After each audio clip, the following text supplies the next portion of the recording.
Bom, pessoal, vamos começar aqui um projeto em Django. A gente precisa primeiramente abrir IDE e você pode usar o editor de texto que você quiser ou uma IDE, né? Eu recomendo que você use o Python para seguir aqui os comandos que eu vou passar para vocês.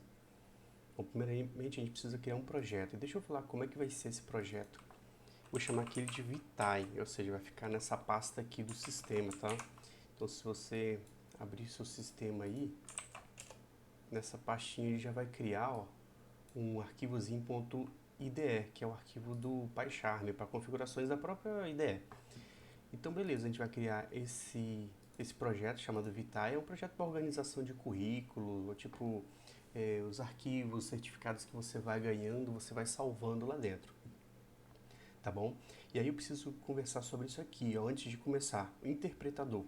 O Python ele tem um interpretador de Python global, certo? Mas isso não é interessante a gente ficar usando o interpretador global para ficar fazendo aplicações locais. Porque, por exemplo, aqui eu posso estar precisando de uma versão de Python, mas o meu sistema pode estar usando outra versão do Python, né?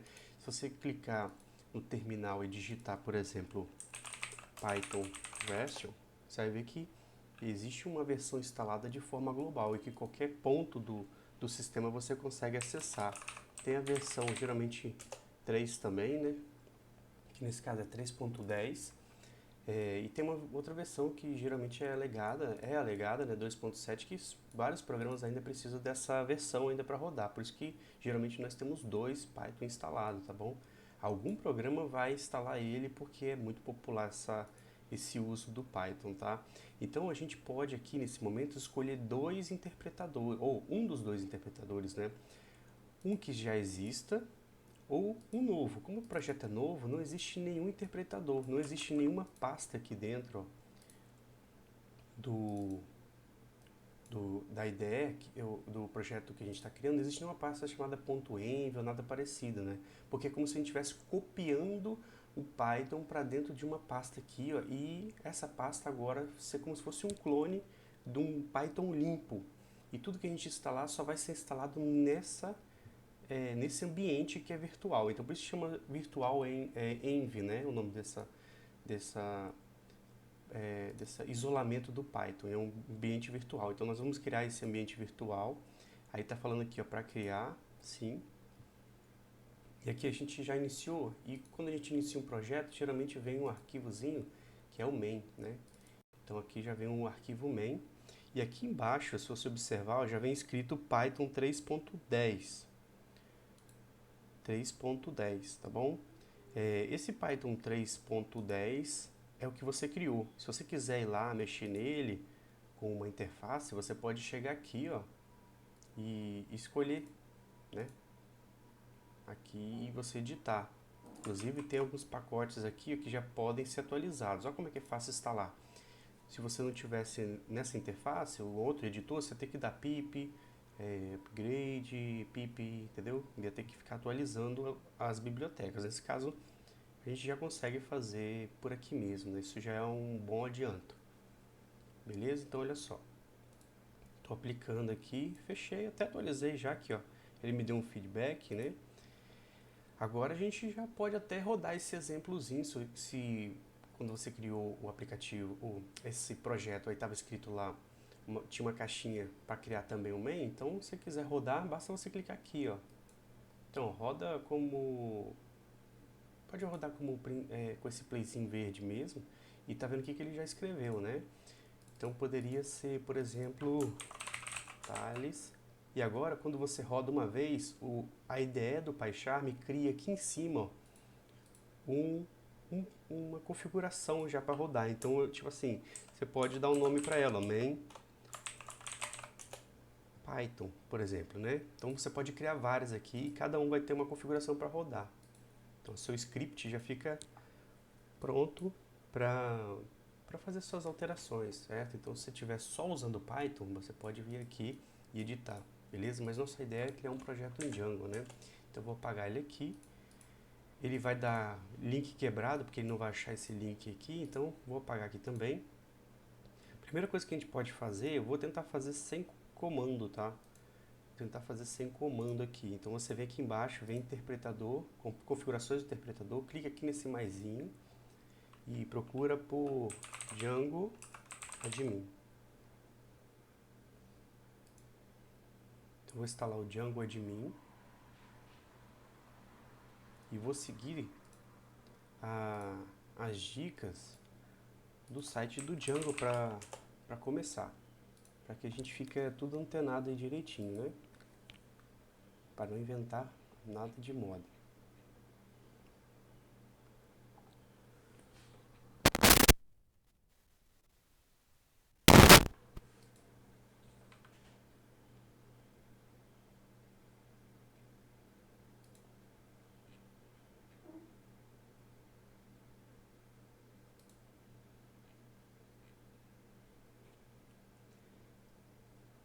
Beleza, então aqui ó, ele já instalou o admin Excel Base e mais algumas várias dependências que veio junto com o admin. Então o admin depende dessas bibliotecas aqui que apareceram, tá? Vamos colocar também Django. Então vamos instalar o Django também. Estou instalando aqui na última versão, né? Que acho que até a alpha que está vindo aqui. Não, é a 3.2.8, beleza. Então está instalando aqui, você pode fechar, ele vai te dar um aviso aqui quando ficar pronto, né? Por você ter instalado o Django Admin, aqui ó, esse cara, você vai ter acesso ao gerenciamento do projeto, tá?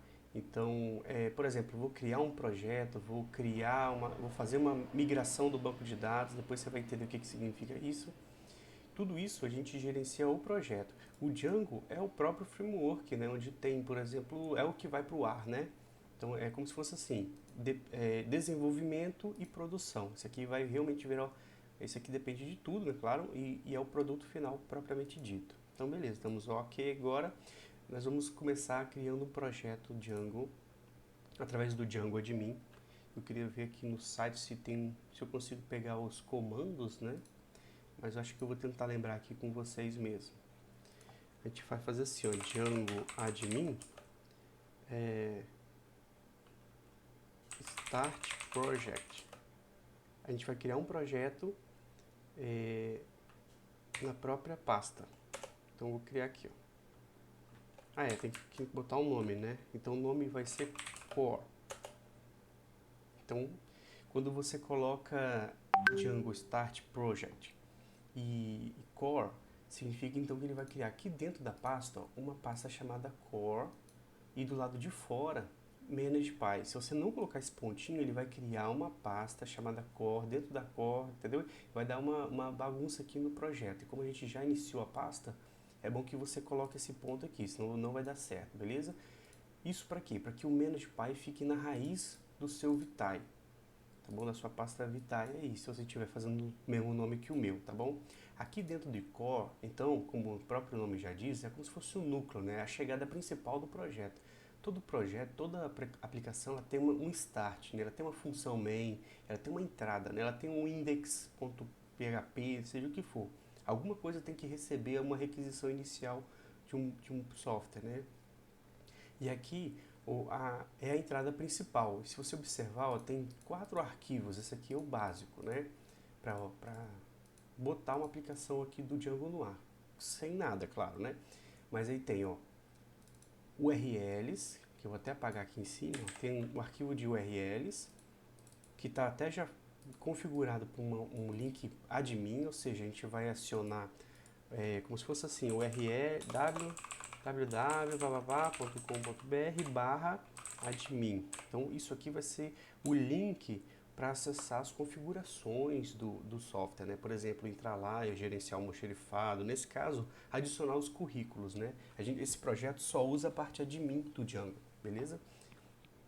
E esse aqui, segundo arquivo, que é o mais importante, na verdade, todos eles são importantes, é claro, mas esse aqui, ele também é muito importante, que é as configurações do projeto, né? Então, por exemplo, se você adicionar um novo aplicativo dentro, né, do Django, você vai ter que vir aqui e adicionar uma chamada para esse projeto, tá? Então você vai adicionando. Se você quiser adicionar um middleware, ou seja, é como se fosse um interceptador de alguma coisa, né? Então ele, do meio de uma requisição, por exemplo, quando você faz algum pedido, esse middleware, ele para essa requisição no meio, não para, mas ele intercepta e altera o rumo de acordo com alguma coisa. Por exemplo, tá logado ou não tá logado, entendeu? Então o usuário faz acesso a uma página restrita. Então ele intercepta essa ação e fala, verifica se está logado. Se tiver logado, ele faz uma coisa, se não tiver, ele faz outra, entendeu?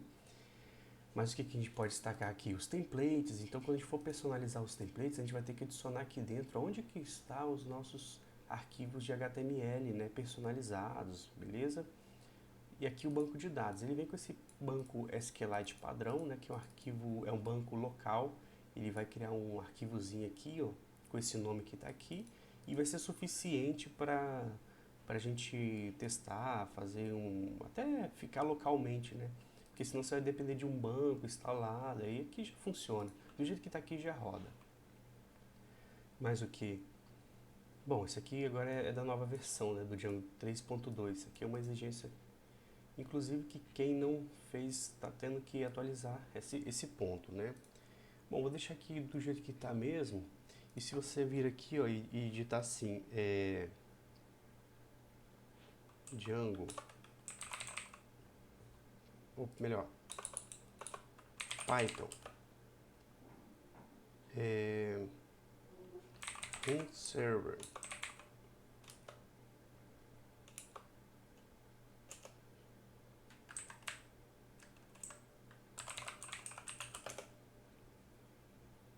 Se você digitar então Python, ou seja, você vai acionar o Python que está aqui dentro, ó. É o Python do seu ambiente virtual, isolado para o seu projeto. E você digitar -py, que é esse arquivo que foi criado aqui, e botar Room Server, ele vai rodar o servidor. E se você olhar aqui, ó, ele já está rodando, certo? Então, esse sistema aqui, ó, que está rodando, é uma página padrão, mas que já está funcionando, certo? Mas ele não tem nada. E lembra que existe um login aqui chamado admin? Entendeu? Se a gente tentar entrar, não vai dar nada. Ele vai falar assim que essa tabela não existe, a tabela de usuário. Então, existe uma área pronta do Django que é a parte de gerenciamento de tudo que tem internamente de um software lá do Django, mas você não tem acesso a ele. Como é que a gente pode acessar, ou melhor, criar, né, tudo isso? Bom, vou parar o servidor. Vou até, na verdade, criar aqui dentro do Django um play automático, né? Não sei se você vai encontrar isso aí dentro do seu, mas da sua IDE, mas aqui é só vou criar aqui tipo run server, um server e vou até configurar aqui o Django inicialmente, né? Porque nessa versão eu até consigo configurar o Django. Ó. Basta eu falar onde ele está, que é aqui, ó, e ele já configura. Onde está o arquivo de configuração? É esse aqui. Variáveis, aqui não precisa mais de nada. Então, só de criar isso aqui, ele já cria para mim aqui em cima um playzinho, ó, para rodar o Django toda vez que eu quiser aqui em cima. Ó. Não precisa de ficar dando comando, né?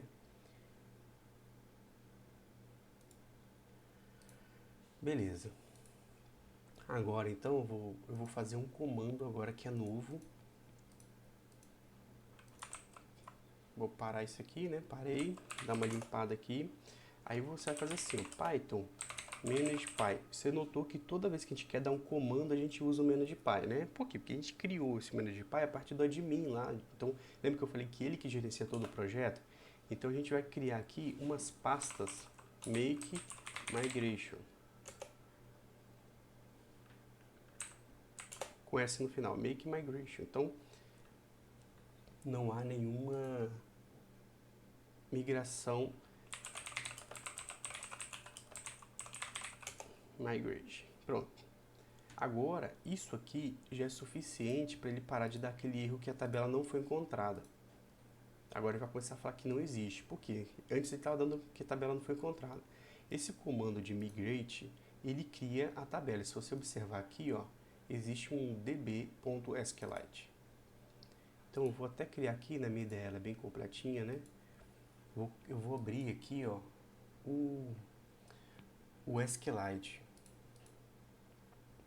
Aqui, ó, cliquei em SQLite, vou agora buscar ele, né?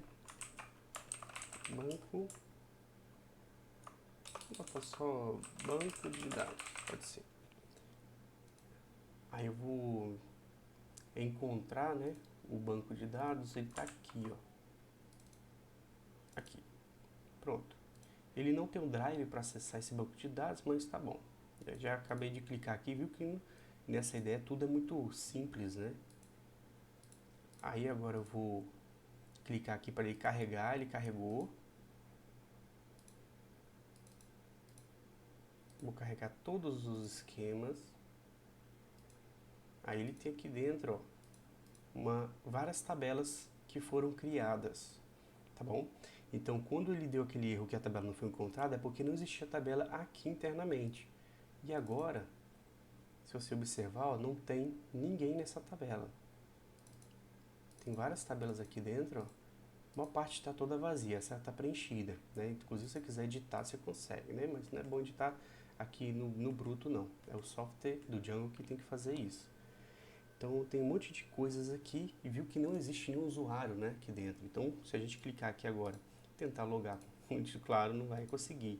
Então, para isso, a gente tem que fazer um comando aqui para criar esse usuário. E eu vou tentar lembrar esse comando. Acho que é Python, -py, create superuser. Acho que é só isso. Aí ele pergunta qual o usuário, né, o nome de usuário. Eu vou chamar aqui de admin. O endereço de e-mail vou deixar vazio. O password eu vou chamar de teste123. Teste123. Pronto. Ele está falando aqui que a validação, né, da senha é muito fraca. Você quer manter de qualquer forma? Sim. Então ele criou. Se eu dar uma atualização aqui, ó, lá dentro do bruto do sistema, olha só. Ele criou aqui uma senha criptografada, né, através das configurações usando essa chave aqui, ó, essa secret key, tá? Então ele cria essa senha e aqui tem os dados que eu coloquei, tá vendo? É de mim e quando que foi criado, que foi agora. Isso significa então que se eu trocar aqui para admin e botar a senha de teste 123, eu já consigo acessar o sistema, beleza? Tá tudo em inglês, acho que a gente vai precisar então trocar configuração aqui, ó. Vou tentar trocar aqui para PTBR. Acho que é assim. Vamos ver se não der, a gente vai tentando aqui. Pronto, atualizou. Administração do site todo em português, beleza? Então, grupos, usuários. Então, tá aqui o próprio usuário, né? Ele é o super usuário. Então, ó, note aqui que ele tem, ó, é ativo, né? Você pode desabilitar um usuário, membro da equipe, status de superusuário. Então, quando a gente criou pelo comando, ele habilitou essa opção aqui. Então, esse usuário aqui, que sou eu, ele tem acesso a todo o sistema, beleza? Inclusive para criar novos usuários. Eu posso até criar um aqui para vocês verem. Ó, vou botar aqui, ó, admin 2. Então, a senha aqui eu vou botar teste 123. Teste 123. Deixa eu ver. A senha é muito comum, Aqui no caso ele vai passar pelo filtro, né? Ele vai passar pelo filtro aí, sei lá, vou criar uma outra senha aqui.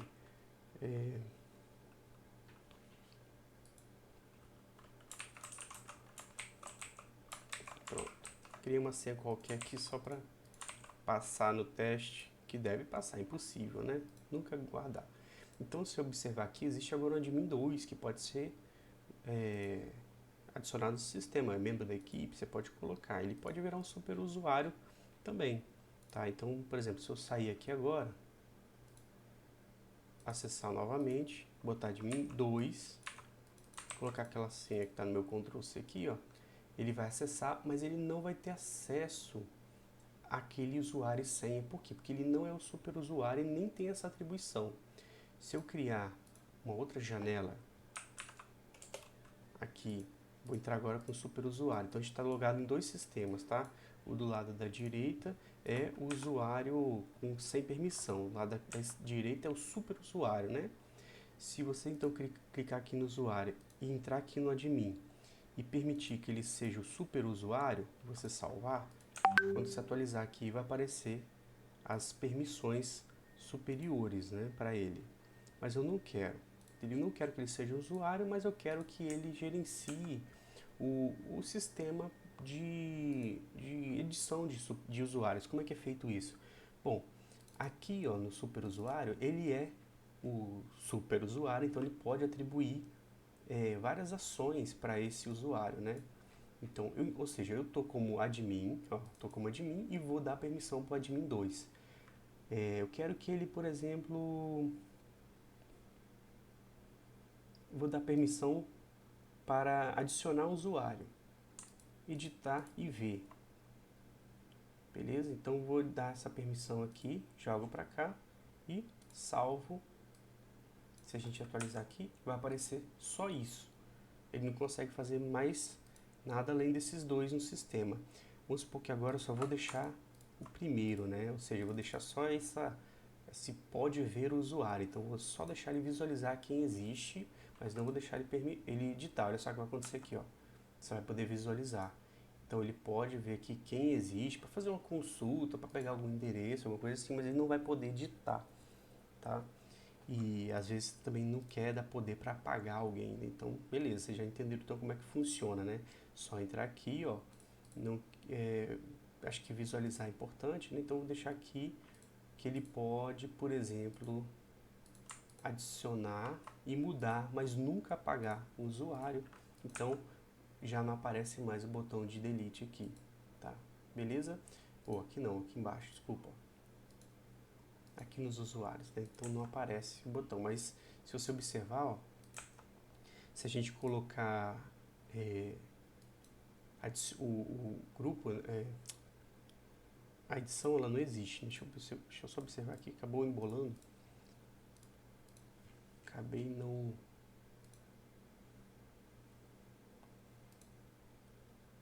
Aqui, isso.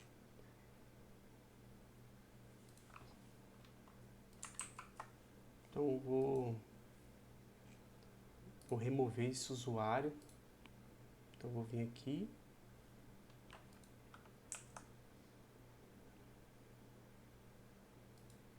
E vou aqui embaixo e apagar ele. Sim, eu tenho certeza que eu quero apagar o 2. E olha o que vai acontecer aqui, ó. Acabou sua sessão. Beleza? Isso é muito legal porque às vezes não ocorre alguma coisa, pode apagar o usuário, pode editar, ele continua funcionando, tá bom? Mas aí vamos voltar essa parte de sistema, né? E agora eu vou falar sobre os grupos. Eu posso criar grupos de acesso. Ao invés de ficar atribuindo para um usuário só, eu posso, por exemplo, criar um grupo que só edita, ou seja, ou melhor, que edita usuários. Esse aqui seria, por exemplo, o setor de gestão de pessoas. Então existe um grupo chamado gestão de pessoas. E quando eu tiver um usuário, eu posso vir aqui e atribuir um grupo de acesso, que corresponde, na verdade, uma configuração pré-estabelecida de usuário. E além disso, você pode combinar os grupos de cima com o de baixo. Vamos supor que especificamente para esse usuário aqui, eu quero que ele gerencie as pessoas, mas quero também que ele olhe os logs, por exemplo. Eu quero que ele edite os logs de entrada no sistema. Ele é um cara que tem sentido ele ter acesso a essa parte do sistema. Então, ele pode vir aqui editar, certo? Então, essa parte do Django de usuário, ela é bem completa e você não precisa de criar nada, tá? Ele já vem pronto. Então, só de criar lá o Django, ele já te adianta essa parte, certo?